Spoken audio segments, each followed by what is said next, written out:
So we start on the thumb. We always go around the back of the hand. We hit the wrist and come back to the base of our thumb. That's always our home basing movement, okay? I start by coming up high on the knuckles. I keep my fingers wide, and I want to imagine webbing my fingers, almost like I'm some sort of amphibian.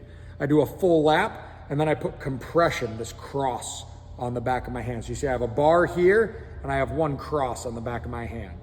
Wrist, thumb, that's our home basing position. I do this exact same thing a second time. This time I do it lower on the meat of my palm.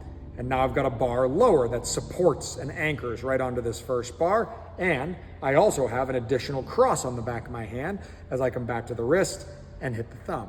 All right. From the thumb, I go straight up, straight down, and straight across the back of my hand. Hit the wrist, back to the base of the thumb. Just like that, you can see I've got a bar on my knuckles, a bar on my mid hand, and a bar across the back of my hand.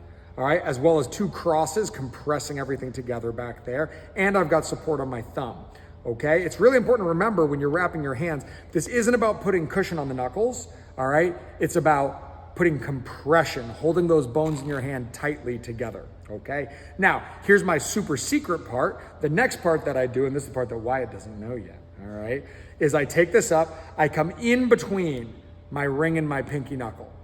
I pinch that together, I flip this over, and I want to thread this all the way through all of this stuff on my palm. What I'm effectively doing is I'm giving myself a bar, something to fill out that space in the center of my hand, something that I can hold on to.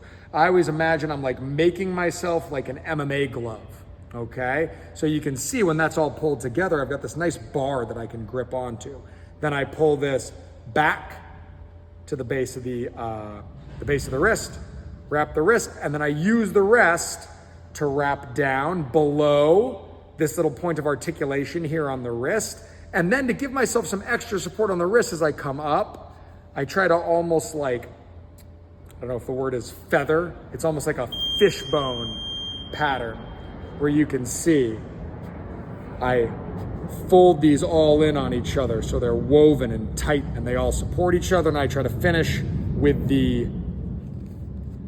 Velcro straight on the wrist, almost like a lifting strap. So this is nice and strong. I've got good compression in my hand. When my hand's relaxed, this is loose.